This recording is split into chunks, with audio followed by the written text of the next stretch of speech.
With 3 league races to go and left in the season. We've got the 51, the championship leader starting on the pole, and the green flag is out. Here at Road America for the final road course of the season. Joey Logano with a great restart though, and Cole Custer, they're both going to be able to jump the 51, but the 51 fighting it right back. Here comes Cindric, trying to take the lead. They're 3 wide, and it's going to be Penske 1-2, but Cody Ware fighting it back in second. Goes to 51, still right behind Joey Logano in the 22. Who doesn't qualify was better, but the 51 was able to jump in the qualifying due to the playoff buffer thing, to allow playoff drivers to be a bit more up front. Ty Dillon up to third, trying to get ahead of the 51. Those two, last time they duked out, the 51 was able to beat him, and now Cody Ware on there on Joey Logano. For the lead, here he comes. Cody Ware takes the lead, but Logano and Ty Dillon both fight it right back, and Ty Dillon trying to go for a 2-for-1.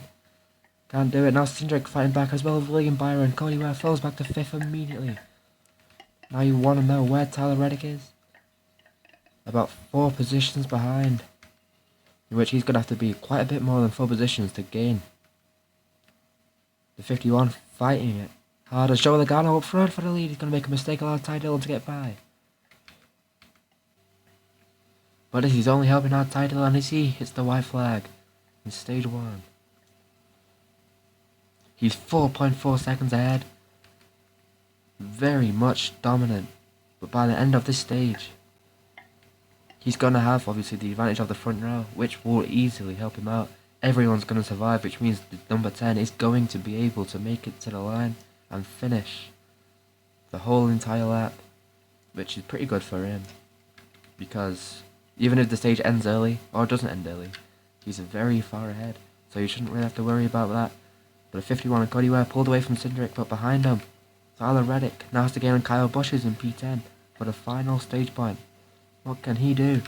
As Ty Dillon coming to the final couple of corners now, after the long straightaway.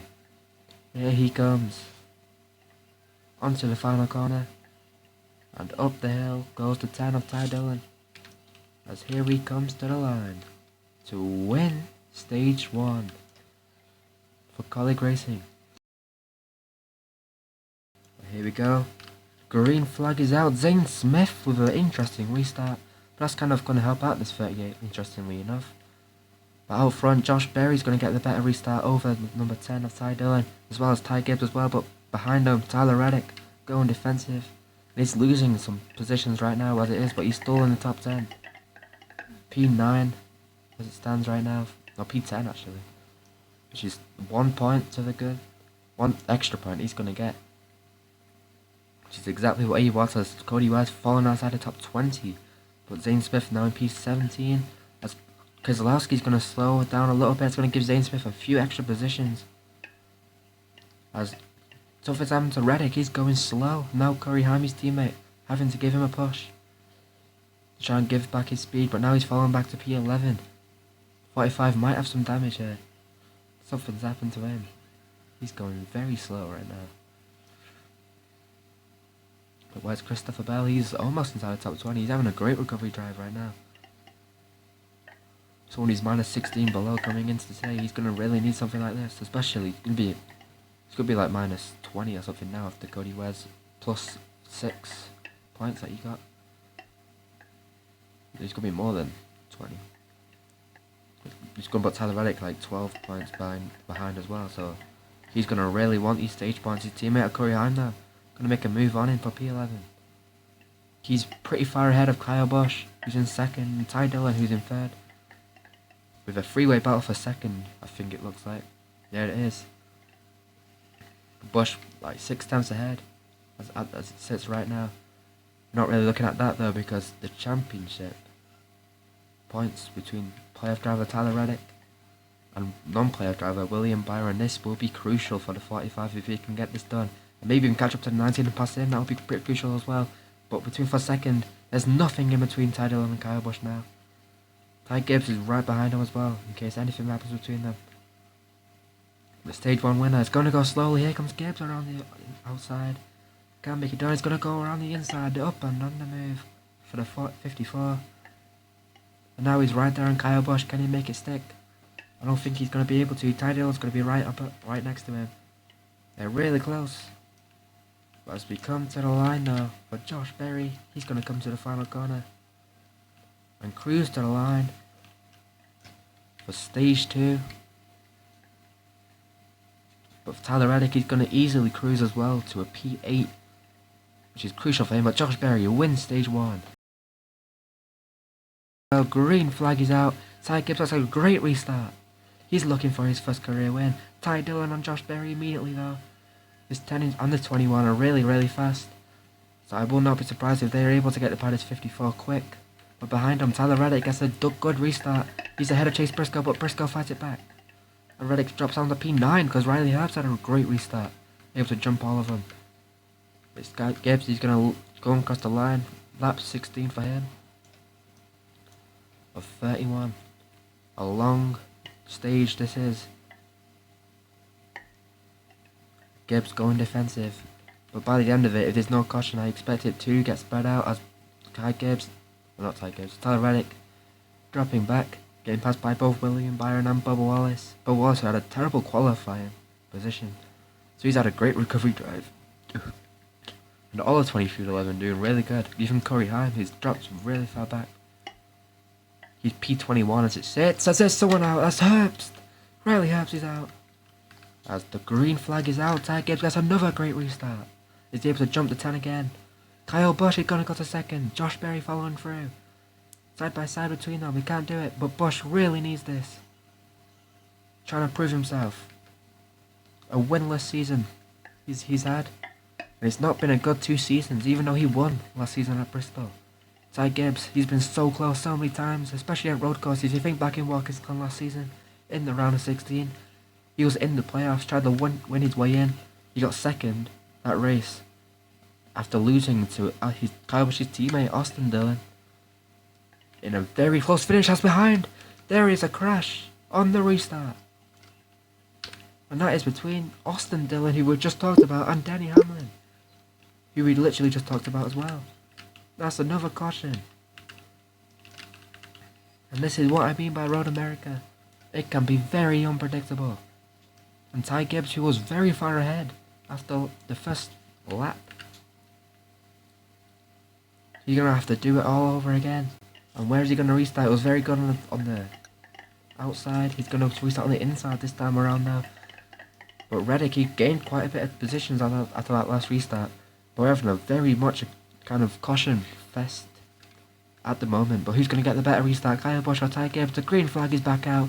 It's going to be the 54 maybe again, but it's a very equal restart.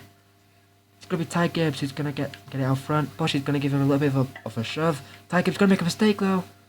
He's going to check up this entire field. I'll be surprised if no one's going to... I'll be surprised if everyone makes it through. And yeah, no. So a playoff driver, I think that is involved in it. I think I see. Yes, it is Christopher Bell. Bell is involved in the wreck. Green, but here they go. Green flag is out. Kyle Busch gets a better restart than Ty Dillon. His 10 is not good on the restarts at all. He's going to drop multiple positions. Priest is going to go to second, but Kyle Busch pulling away here. No one's going to get... How about Cole Custer? For a huge run. But everyone's going to survive. The backstretch. No one's going to get checked up there, but Ty Dillon, a terrible restart, is going to drop multiple positions. But for the championship behind him, Zane Smith has passed Tyler Reddick. And in terms of points, Zane Smith is ahead of Tyler Reddick, so this will be crucial by the 38 and try to take this points lead away. He's got a huge group of guys ahead, but it's Kyle Busch leading the way, looking for his first victory. Tyler Reddick down the inside of the 38 though. And now he's right behind Chase Elliott. In the 9, he's going to pass the 54 of Ty Gibbs, who caused that huge check-up earlier. That's 2 extra points that he's just gained by passing Zane Smith and Ty Gibbs. Now right there on Chase Elliott. The 54 is not going to give. How about the 45 though? And here comes Elliott down. Not Elliott. Here comes Tyler Reddick down his side. Going to try to pass Ty Dillon as well. But here comes Zane Smith. He makes a 3-for-1 move. What a move by Zane Smith. He's going to go up to P12. These guys fighting really hard because they know Cody Ware drop is very far back right now, but Reddick's going to make a huge dive. They're side by side on the front stretch. Zane Smith's able to defend it, but 11 laps to go in this race. And drivers survived after 2 laps. Seems like maybe That run is going to go, but it's contact between them. Zane Smith and Reddick make huge contact. It's going to lose him so much positions. And that's just going to help out Cody Ware so much as he's in the back. Now let's go put Tyler Reddick also from the back. He's P21. Zane Smith P16. This whole race he's kind of just been up front. Chase Briscoe's been up like top 5 the entire day. Priest has just shockingly been up here. But Logano going slow on the back stretch, I see. Could that be a check-up and maybe cause a wreck? No, everyone's safe. But that's going to help out Tyler Reddick because look how much guys are there. Yeah, also going to help out Zane Smith. He jumped to P10, gained 2 spots from that. Can he gap, though, is the question, because it could be risky, looking at where he is. Where's he at? Can't really see. He's all by himself trying to catch up to Nemechek. So, yeah, he gained 2 spots from that checkup. So that's going to put him comfortably P10 instead of P12. Reddick now, with currently P20, but with 10 cars in front of him, he could try to catch. But coming to the white flag for Kyle Busch. He is going to be able to make it to the white flag. Everyone keeps it clean for him. For the first win of the season he's looking for. His first win since Bristol, back in the round of 16 last season. And this will be a very crucial win for him. To trying to prove himself. And yeah, there's been rumors this Kyle Busch has a chance to go to Spire due to Justin Haley's performance. This could, considering Spire is one of the better teams, this is what Spire would want to see out of their upcoming, or maybe a new driver. But Kyle Busch in the 8 for what might be the final win for Kyle Busch in RCR. We'll just have to wait and see what the rumours will be at the end of it. The 19 is gaining, but it's not going to be enough unless Busch makes a mistake, which he is not going to do. He just has to cruise it to the end now. The 8 has had an awful season, and this might be a big turnaround for him with 3 races to go. Kyle Busch is going to become a 2-time winner. Like a lot of other guys, Kyle Busch is going to win in Road America. Chase Briscoe's going to get 2nd. There's Ryan Preece getting 3rd. Ryan Blaney with a great recovery drive up to P4. Cole Custer getting 5th. Ty Dillon, a Stage 1 winner, getting 6th. But behind him, Zane Smith is right there on Nemechek. He's not able to get by the 42 though. It's going to be P9. Very good effort by the 38, and that might be the lead after today, considering Cody Ware is at the back right now. Then it's Joe Logano. Bubba Wallace, where is Tyler Reddick? He's able to get by Elliott and Corey Heim to get P19. But what crucially there, Buescher and Haley is going to get passed by Cody Ware. But it's Kyle Busch by 3.9 seconds. He's going to get the win over the guy who got the fastest lap, Chase Briscoe. Let's just see how much DNS we've had. A lot. Quite a bit, actually, to be fair.